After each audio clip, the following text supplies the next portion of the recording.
আসসালামু আলাইকুম দর্শক বন্ধুরা, আশা করি আপনারা ভালোই আছেন। আজকে আমি বিনা মশলাওয়ালা ঝিঙের রেসিপি নিয়ে হাজির হয়েছি। তো আপনারা একটু মিস করবেন না। বিনা মশলাওয়ালা ঝিঙের রেসিপি যদি না দেখেন তো অনেক পস্তাবেন। তো আপনারা সাথেই থাকেন, দেখতে থাকেন। আমি এখানে 500 গ্রাম ঝিঙে কেটে ধুয়ে রেখেছিলাম। কড়াইটাকে গরম করে ঝিঙে আর একটু লবণ দিয়ে দিয়েছি। সেই ঝিঙে থেকে প্রচুর পরিমাণ পানি বের হয়। সেই পানিকে সবকে শুকনো করে নিয়েছি। একদম একটু পানি নেই। আপনারা দেখতেই পাচ্ছেন আমি একটু তেল ব্যবহার করিনি। কড়াটাই আমার তেলতেলে, তাই মনে হচ্ছে যে তেল দিয়েছি। তো আমি নামিয়ে নিয়েছি। নামিয়ে নিয়ে ঠান্ডা করে দেখেন চেপে গ্লাসে চেপে গলিয়ে নিচ্ছি। তো গলানো হয়ে গেল আমার। কড়া গরম করে সামান্য একটু তেল দিয়ে দিলাম, সামান্য অল্প। ঝিঙেতে বেশি তেল লাগে না। তো আমি মাঝারি সাইজের একটা পেঁয়াজকে কেটে নিয়েছি। পেঁয়াজ কেটে এখানে আমি ধুয়ে রেখেছিলাম, দিয়ে দিলাম তেলে।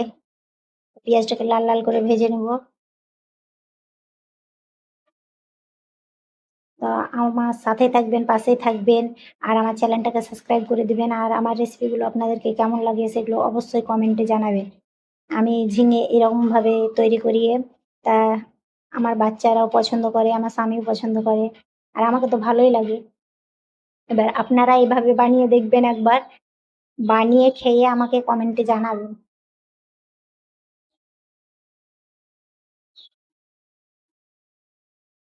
দেখতেই পাচ্ছেন আমি বেশি তেল ব্যবহার করিনি। ৪ টা কাঁচা লঙ্কা দিয়ে দিলাম। লঙ্কাতে খুব ঝাল নেই, তাই ৪ টা ব্যবহার করেছি। আপনারা যে যেরকম ঝাল খান সেই রকম লঙ্কা দিবেন। এখানে আমি শুকনো লঙ্কাও ব্যবহার করব একটা।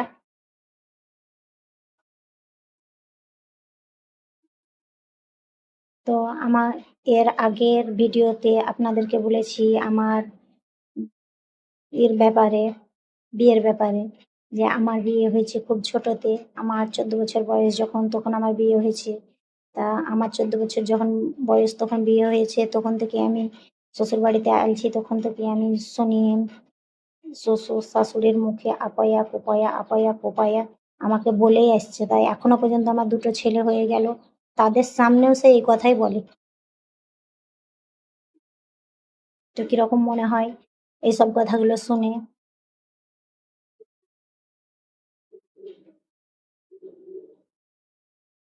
তো আমি ঝিঙেটাও গলিয়ে রেখেছিলাম, দেখলেন তো।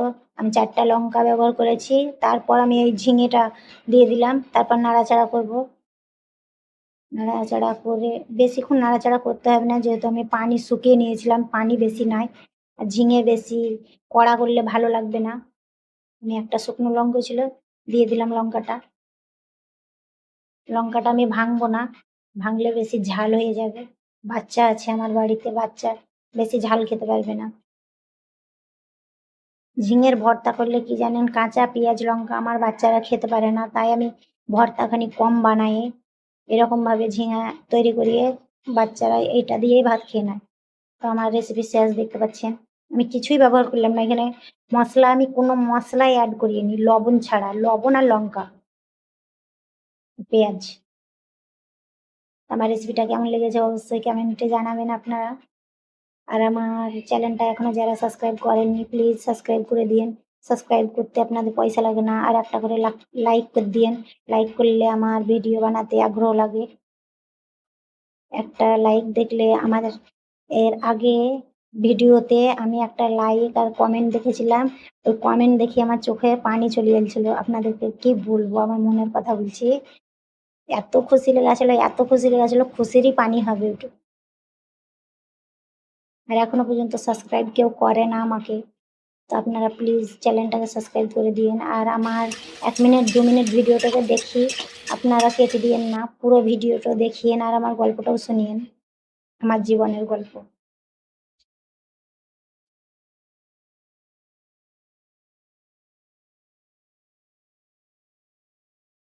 তো আমার রেসিপিগুলো অবশ্যই আপনাদেরকে ভালো লাগে।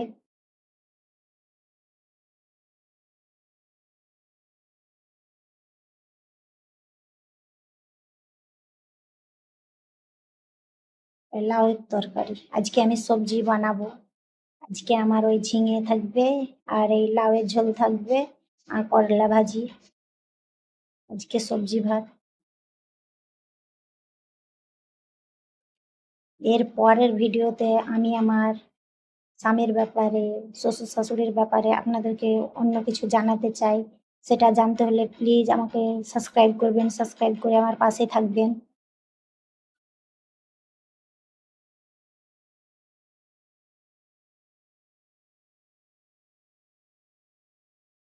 তো আমার লাউ রান্না শেষ।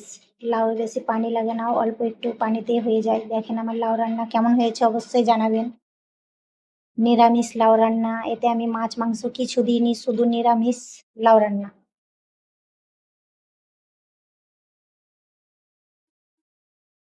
করলা ভাজি।